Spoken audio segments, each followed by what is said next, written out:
the state. It's the central bank. It's not the government. 300,000 households on variable mortgage rates paying 2% more than the average Eurozone borrower. Now, you've moaned about this, you've groaned about it, but you've done nothing about it. Last month, Sinn Féin brought forward the Central Bank Mortgage Interest Rates Bill 2015. This would have given the Central Bank the power to cap mortgage interest rates at banks that have been bailed out by public money. Your government voted this down. So you actually have done something about it. You favoured the banks again against the interests of those struggling householders. And you've disguised this compliance with your usual bluster and ramesh. Last week you said that 300,000 households paying variable mortgage rates above the rates at which the banks are borrowing is not a morally justifiable position. And that was before the draft EU Commission staff report acknowledged that interest rates here are high, while at the same time recommending a hands-on approach to the banks. And therein, Taoiseach, lies the reason for your refusal to act on this morally unjustifiable position. You always do what the elites tell you to do. Will you stand up for the rights of Irish citizens? No. Will you stand up against the big boys in Brussels? No. So here's a wee test for you. Cut out the bluster, cut out the convoluted, boring narrative, cut out the excuses, reject the morally unjustifiable recommendations of the EU Commission. Give the Central Bank the power to cap mortgage rates at banks that have been bailed out with public monies. And Taoiseach, stand up for Irish mortgage holders. Taoiseach. Yeah, I will stand up for Irish mortgage holders. See, the problem on the far side is that between the two of you, you don't have a decent policy among you, so you have to revert then. You have to revert then to try to score points, off each other. Instead of putting forward your views on the economy and where it can lead to. And you, Deputy Adams, you're the person who set out to wreck the Irish economy with your prolificacy in the way that you put forward your propositions. Pay for nothing, have everything for nothing, and all will be well. All will be well. I'm very glad, Deputy, that after your engagement with the Greek Prime Minister, and I'm very happy to hear his comments last night in Brussels, they've now formally applied for assistance in respect of a new programme. This is the right thing to do given the circumstances that affect the ordinary people in Greece. And nobody in this country wants to go down that road, but that seems to be where you'd like to take us.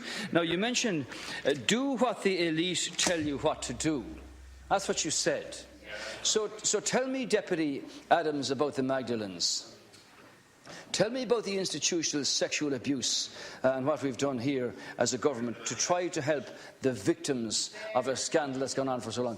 Tell me about the government making one of the first decisions that the Minister for Finance made was to reverse the cut in the minimum wage from the people who had it taken away from them by the previous administration.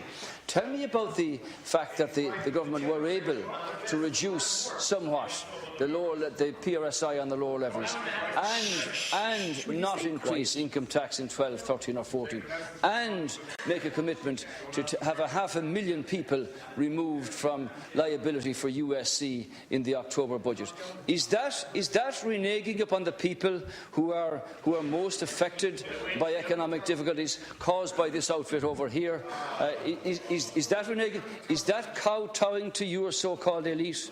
Because as far as I'm concerned, this government will stand up for all our people, and the priority that we've given is for those who are most vulnerable, who are most affected by the economic circumstances, and we will continue to prove that, Deputy Adams. And when the time comes and the people make their choice, as they will do I believe that they will see the sense of having a government that brings progress, economic stability, jobs and opportunity, instead of living in some kind of utopian land which would wreck this country and with your kind of philosophy has caused untold damage to 11 million people in Greece at the moment. Sorry, hold a second, Deputy Adams. Would you cut out the chorus, please? You're not impressing anybody. The people at home aren't impressed either, I can assure you. I'm sure the people in the gallery aren't impressed either. Would you allow somebody to speak? We live in a democracy. Deputy Adams, just stay quiet for 1 minute. That's all you have. 1 minute, Deputy Adams. Well, Taoiseach, Cloncordia, Taoiseach avoided the one question I put to him, which was give the central bank the power to cap mortgage interest rates at banks that have been bailed out with public money. He ignored that. He took us through his usual Ramesh and Bolskaracht. Now, the fact is there are 300,000 households on variable mortgage interest, and they are being ripped off by the banks, and your government has stood by while the problem has escalated. And you do act in the interests of the elites. And your response to every issue that's of importance to ordinary citizens is that you're powerless to take action. Yet you reward, just last week, you reward former Taoiseach and ministers with big hikes in their pensions while you slash payments to lone parent families. Whose side are you on? I know what side Sinn Féin is on. We're on the side of citizens. You ran through laws to take money. Please, thank you. You ran through laws to take money from families who can least afford it, while former Irish nationwide chief Michael Fingleton still holds on to the $1 million of a bonus he promised to return to taxpayers. Thank you. There's no special legislation to deal with that, Taoiseach. Tá dlí amháin on the Dini Sever, agus Clí Ella, the Cyrenigh Ella.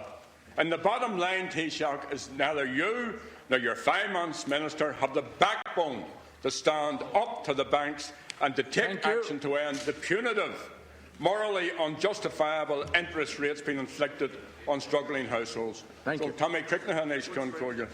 Taoiseach, isn't it the case that your government has a consistent record of legislating in the interests of the wealthy and against the interests of everyone else? And is this the real reason why you refuse to take action against the banks and to stand up for mortgage holders? And please, Taoiseach, please, because I'm an optimist, give us an answer to the question. Will you give the central bank the power to cap these mortgage interest rates at banks that have been bailed out? Thank you. Please, Taoiseach, just say yes or no. The answer to your question is yes, on one condition. They have to request it. Sorry. The Minister for Finance has made it clear on more than one occasion in writing to the Central Bank, if a request comes from the Central Bank to legislate in this regard, the government have responded that they will do so. And that's because, Deputy, the Central Bank are independent in the way they do their business. We've already made it clear if they require legislation, it will be made available to them. So it's ask and you shall receive. Now, you mentioned about speaking about delivering only for the elite. That's what you consistently come with this nonsense, that the government forget about the ordinary citizens in our country who walk into the offices and the constituency clinics of every deputy on this side of the House as they do in respect of everybody else. And that's why, unlike you, the focus of government has been to create opportunity and jobs so that people can work, can earn money, can have a career, can contribute to their locality, their community and their lives. And that's why the measure of success is measurable in 104,000 new jobs created since late 2011. It's not enough, but 40,000 more this year, 40,000 next year, 40,000 in 2017 and 2018 will eliminate anybody's opportunity not to have a job if they want to work here. So everybody who wants to work will have the opportunity to do so. Thank you. And a well-managed economy, as you well know, Deputy, means that you don't have to, you can get away from all of the difficult decisions that our people made in the last number of years, and where we're now through that gap in a very different position than we were. With unemployment falling, interest rates below 2%, opportunities for investment, for exports stronger than ever before, consumer sentiment the strongest in almost 10 years. It's not where we want to be yet, Deputy, but it's very much in the right direction. And your sort of nonsense of going around saying don't pay for property tax, don't pay for water charges, don't pay for health. Do you believe, Deputy Adams, do you believe that people think that they live on fresh air? This country has never been afraid to accept a challenge, and we're measuring up to this one. Mind your and own heading business. very much I'm in the the right chair direction. for the time being. Just sit back and stay quiet. It's not your question. It's not. Would you ever mind your own business? It was Deputy Adams' question. Deputy Fleming.